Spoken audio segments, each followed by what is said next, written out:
after a party, she was asleep. A guy came into the room or whatever. Into the room. He raped her, and then the girl was punished to 100 lashes, 7 years of prison. Why politics has to be based on religion? Even if there is something else, I don't think it is Allah, God, Buddha, Vishnu, anyone. I don't think it will be any of those, because we as humans make mistakes and we couldn't be accurate at that. Maybe at the beginning we have a more clear view of who Allah is. Maybe it got misunderstood until today. Maybe the story changed. The fastest growing religion is Islam. Even Jose, amongst educated, the average age is 27. The average time spent for study of comparative religion is 7 years. The average education level is postgraduate. They're educated people. And the fastest growing religion is Islam. I have lived my whole life in a Christian country. In my school, it was always a material subject. Okay. And I have been really close to Christianism. And I think that it's a lot of dogmas and it's not rational, I think. At the end, it's not rational. And what I'm looking now, I need to make more research. I cannot be certain. No, that's fine. But I think that you have a more logical way of seeing things. But I don't know if that is the truth. I understand. Look, because I appreciate that. Mohammed told me that. The house a God, if a God exists, the conditions that God have to have are never non-starting, never ending. Incredibly intelligent, incredibly powerful, omniscience and omnipotent. This is reasonable to assume. Okay. Totally. So now the question: if there is something, if there is something, there is, But Jose, the fact that you accept that there is a possibility, there is another rational approach that you can use. Would this creator have created the universe and everything in it, and you and me, without any purpose? For no reason. What? Would this creator have created the universe and you and me and everything else for no reason, just created and just not interested? Or would there be a reason for creating things? No. But I think a purpose. That God that the Islam plants, I think that if there is a why, we don't know. No, I'm asking you though, using your rationale. Mm-hmm. Maybe there is, that if this powerful, whatever this thing is, exists, very intelligent, incredibly intelligent, beyond our imagination, incredibly powerful, ever living, everlasting, and has the power to create and a will to create when it wants to, how it wants to. I think it's very reasonable to assume that it must have a purpose, because everything you've done today, the jacket you chose, the necklace you're wearing, the trousers you're wearing, the shoes you chose, the socks it had a purpose. It had a reason for doing it. So I think we can assume reasonably that there has to be some purpose for our creation. Now the issue is, and you raise a very good point, very good question, how do we know what we have today is from this creation, from this creator, and how can we establish that? And how can we establish that it's preserved, hasn't been corrupted? And in your journey, Jose, inshallah, you will find not only do we have the Quran, which has incredibly, overwhelmingly strong arguments to point to the Creator, from the origin of the Creator, but we can establish through evidence. That last poster there is about preservation of the Quran. And it's about people who are experts in the field, who are not Muslim, and they are saying that the opinion of the Muslims that the Quran is preserved is established by evidence, strong evidence. So my question to you is this: after your investigation, if you're convinced that this Quran is from Allah, would you accept it?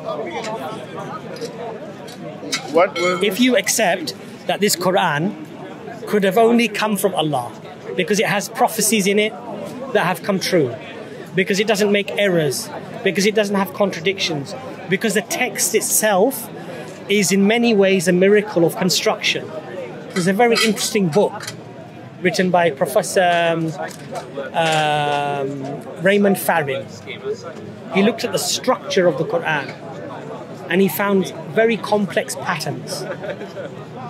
And he was not Muslim. Raymond Farin from, I think, the US. After he studied this, he realized that this could not have come from a human being. So he accepted Islam. The Quran claims to be a miracle from Allah, that when you study it and you contemplate upon it, you'll be convinced that this is a miracle from God. So what I would like you to do, inshallah, I'll give you a free Quran. I already... You have one? Yeah, Mohammed gave me that. Yeah. Read it. You know, we've got our details. Contact us. We can have a conversation privately. It doesn't have to be on camera or anything. And if you have any other questions, ask me those questions. I have no problem. Alhamdulillah, in Islam, just like you've already found, we have very logical questions that appeal to your logic, to your reason. It's not just fables and stories. There are reasons to accept the Quran based upon good evidence. And why is... Okay, if there is so much... I was going to do a stupid question. I was going to tell you that if it had so many strong arguments, why it's not that popular? But at the end, it is popular. Yeah, but you know, in Latin America, is do a bit of research. Yeah. Google how many people you misunderstood me. Like, sorry. Go on. Christianism is the most. Yes. Is the biggest one. Yes. And then it's Muslim, right? Yeah, but Islam. Yeah, but there's 3 points here. Number one, the Catholics, they don't regard the Protestant to be even Christian. The Christian doesn't even regard the Protestant. So if you look at the sect, my country is an example. Yeah, like Mexico was conquered by Spain. Exactly, right? So, yeah. But and Christianity came 600 years before. Yeah, but the other thing is this: we don't believe that a majority or minority necessarily. No, that's why I say it's a stupid question, because at the end, maybe you and another guy can tell me the sky is red. It's like doesn't mean the sky. Yeah. That's why I can't. Yeah, I said. However, what you do find in Latin America, in North America, in Europe, the fastest growing religion is Islam. Yeah. Even Jose, amongst educated people, average age is 27. I don't know how old you are. 19. So I don't want you to get to 27. I want you to do it before. I want you to break the record. The average age is 27. The average time spent for study of comparative religion is 7 years. Mm-hmm. The average education level is postgraduate. They're educated people. Yeah. And the fastest growing religion is Islam. And what that should tell you, Jose, is this. Islam is not easy. You have to fast. You have to pray. You have to give money to the charity. You have to remain calm even when somebody makes you angry. There's so many things that you have to do. It's not easy. You have to wake up and pray in the morning, early morning sometimes. It's not easy. So why are they choosing this religion that requires so much? Because they are convinced that it is the truth. But they do it through education, through research, and then they come to that conclusion. And alhamdulillah, look, you're a young man, 19. But I'm really, I get very happy when young people like yourself, young women, young men, are not so, intertwined and lost in social media and this nonsense, rubbish that doesn't help anybody. And that you're thinking about things, big questions, that unfortunately today most people, they don't think about. So it gives me a lot of hope, a lot of pleasure. What I would advise you is, don't lose that. Keep that with you. And the reason why I say that to you is that if there is a God, and if what I'm telling you is the truth, then you know that your eternal life after you are resurrected is affected by that. Yeah, but I think that when someone gets into the afterlife argument, look, I feel like, look, Jose, the thing here is this. If, I said to you, if God exists, if the Quran is from God, then the Quran is claiming that there is an afterlife. The value of that afterlife is more than any decision that you might make on worldly matters. What house to buy, what car to buy, where to live, what to study, what job to go into. That decision, Jose, is more important than everything in this world. So just give it the level of attention that it deserves. And really try to do your investigation. But if you do have any other questions that you'd like to ask, please do. There are so many evidences, Jose, for the Quran. And I don't want to bore you and just go into all of the evidences, but if you ever want to do any reading or do any investigation, I would love to. There's a very good book, but written by Hamza Zosis. It's a free download. And I'll give you the information. It's on aira.org. And if you go to YouTube and you put in The Divine Reality by Hamza Zosis, you can actually listen to it there as well. Is this your YouTube channel? This is our YouTube channel. Yeah. So the one that I'm recommending you is, if you put it on your phone, it's called aira.org, IERA.org. They have lots of free literature, free downloads. Many of the questions that you might ask actually are answered on there. And I would definitely recommend that book, The Divine Reality by Hamza Zosis. He goes through all these points of why it is rational to believe in a creator. And so I think that you would hopefully find interesting. But don't lose your passion, because the consequences, Jose, of getting it wrong or getting it right are huge. Yeah. Huge consequences. But let's plan this scenario, and I ask this to every religious person I know. No problem. What happened if I was born in a island somewhere? Yeah. I didn't know anything about any religion. Am I going to Islamic hell? I don't know. We don't believe that. What we believe is, Allah says in the Quran, we never punish a people until we send them a warner, until we send them guidance. Yeah. So somebody who's born on a desert island somewhere. So right now, if I do not, at the end, after my research, I decide that is not for me. Yeah, it's false. Yeah. It's false. Am I going to... It's a very good question. So I did my research. I really looked. And you were sincere. I tried. And you were sincere. I were honest with and you myself. were honest. Yeah. Allah will judge you in relation to your intelligence, your ability to absorb and understand the message, as long as you're sincere. Yeah. And will assess you in relation to the message that you received. So if I said something wrong and you weren't happy about Islam because I said it wrong, I didn't represent Islam properly, then you're not judged in the same way as someone who does the research, they are convinced that it's the truth, and then they still deny it. So they're if judged I was differently. Teach wrong, and at the end I decide not to follow Islam, I'm good. No, so then what would happen is that you would have potentially a different judgment on the day of judgment. Okay. But Allah would be just to you. Allah is all just.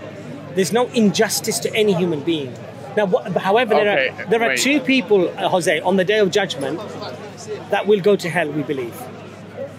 The one is who studies, or they study Islam, and they are convinced that this is the truth. Mm-hmm. They believe it's the truth, but they still deny it. We believe that person will go to hell. Okay. The other person that will go to hell is the person who doesn't care. He doesn't ponder on the questions. He's not interested. Ignorant. He remains ignorant willfully. Not because I don't want to know. I don't want to know. I don't care.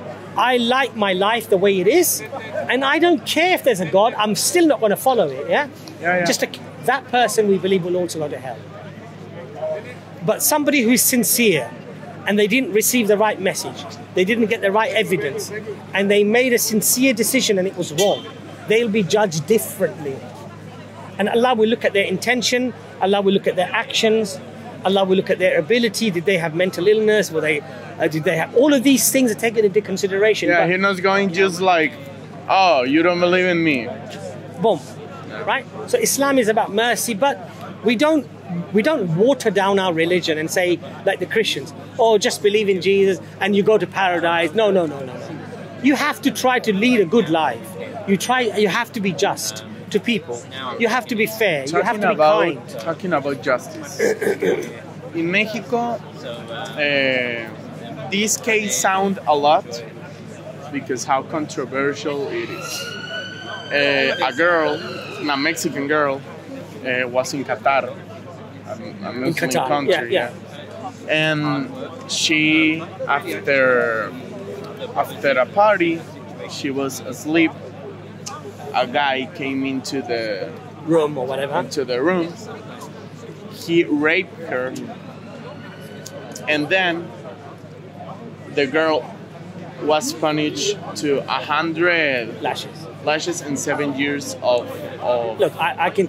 But wait, of 7 years of prison. Yeah. And my point is this: why politics has to be based on religion?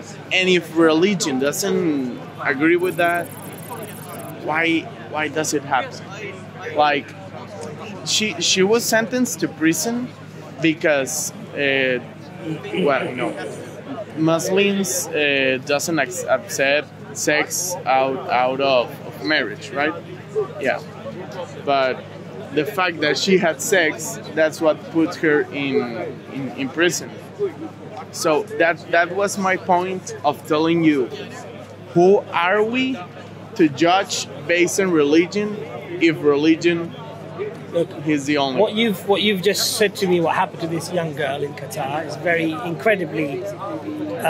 incredibly disgraceful, disgusting, and these things should never happen.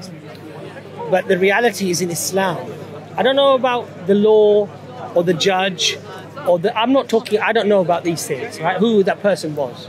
I'm talking to you from Islamic point of view. Somebody who's convicted of rape is executed in Islam. Mm-hmm. If you rape a woman, you're executed. You're executed in Islam. Yeah, but the guy went free. What am I?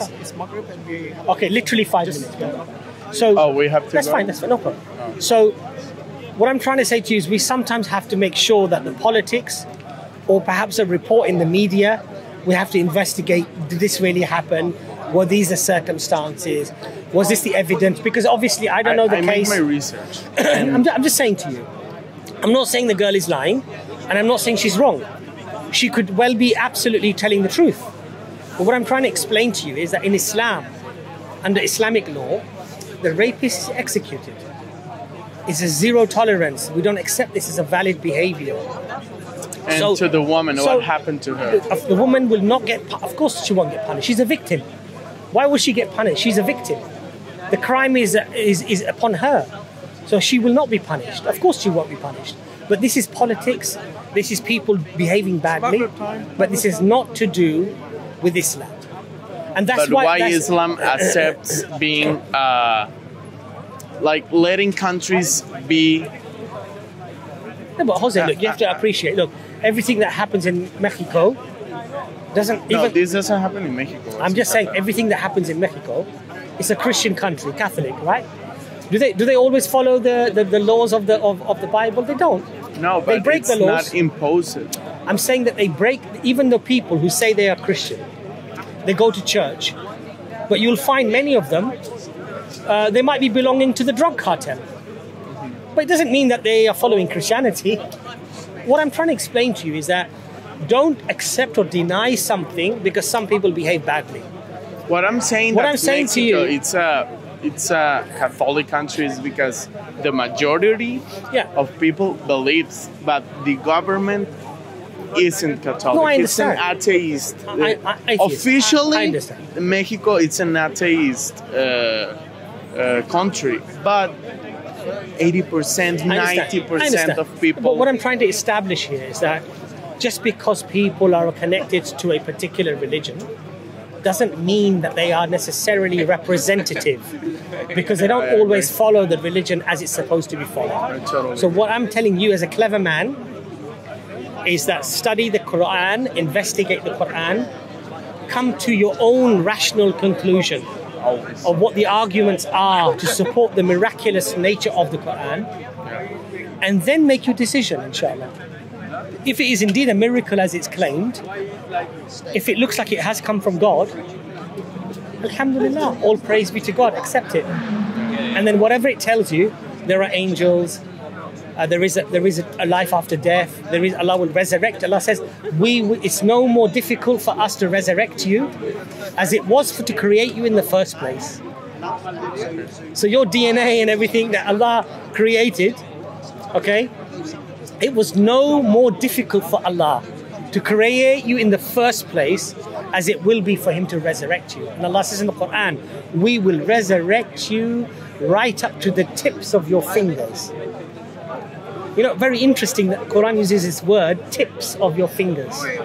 And then when we look at the tips of our fingers, what do we find? We find a complex pattern.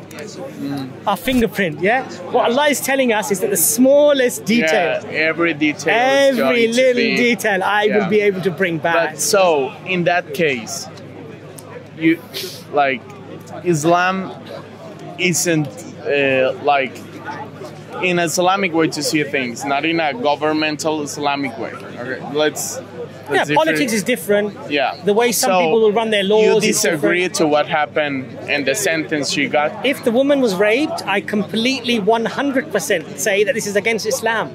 That she would be punished and the perpetrator would go free. This is an injustice.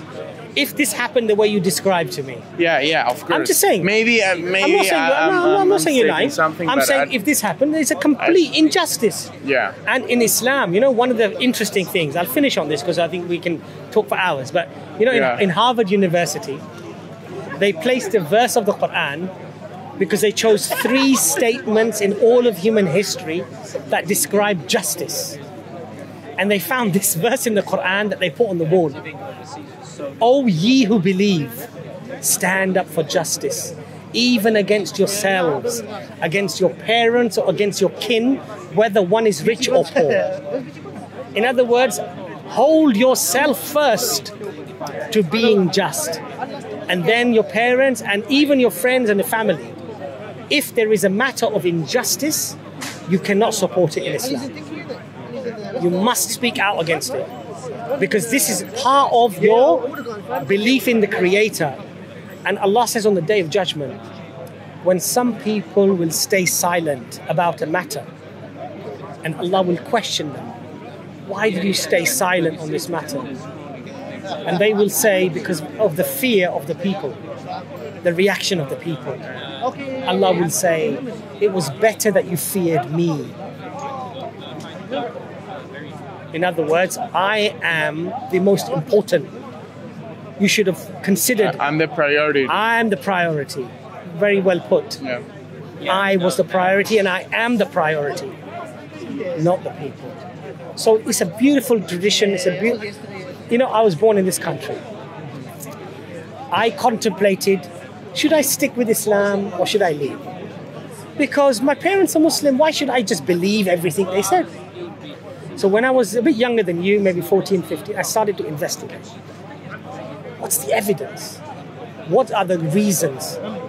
And honestly, when I started to investigate... Maybe me at the same age, I was doing that with Christianity. There you go. With Catholicism. There you go, right? Yeah. And what that led me to is to be completely, alhamdulillah, convinced. Without any, I don't have doubt. This Quran could not have come from anyone other than the claim, Allah. And therefore, whatever it tells me, I need to see that evidence to agree with you. Take my number. Do you live here in the UK? No, I'm leaving in 2 weeks. No problem. Take my personal number, and also I'll give you my email address. Let's continue this discussion. Yeah? Yeah, there we go. Right. Okay, so I'm going to put you as Jose. And Mexico? Mexico, yeah. Yeah, look, take that one. This is a brief description about the Prophet Muhammad, peace be upon him. This is a very good translation. The clear Quran. It's a very good translation. This is the one I use. So this is our gift to you. Okay, thank you. Thank you, Abbas. Really nice to speak to you. Yeah, really lovely, nice. Lovely, nice to meet you. Yeah. It was a good talk. It was a lovely talk. I enjoyed it. And a safe trip when you go back as well. Yeah, thank you. Okay. And then in a few weeks, we're going to start the Spanish channel. Oh, okay. So then hopefully you'll get the Spanish translations to our channel. Nice to meet you, Jose. Nice to meet you. Goodbye. So, brothers and sisters, that was a really lovely discussion with Brother Jose from Mexico. It was very interesting for me, for such a young man. He's wanting to really investigate about Islam, and he's interested. And he had some questions, I think, that I hope I answered to the best of my ability. And hopefully we'll have a continued discussion with him, and hopefully go through some of those evidences for the Quran. And then inshallah ta'ala pray for the brother that inshallah Allah guides him and that he accepts Islam. Jazakallah khair for watching the video. Assalamu alaikum.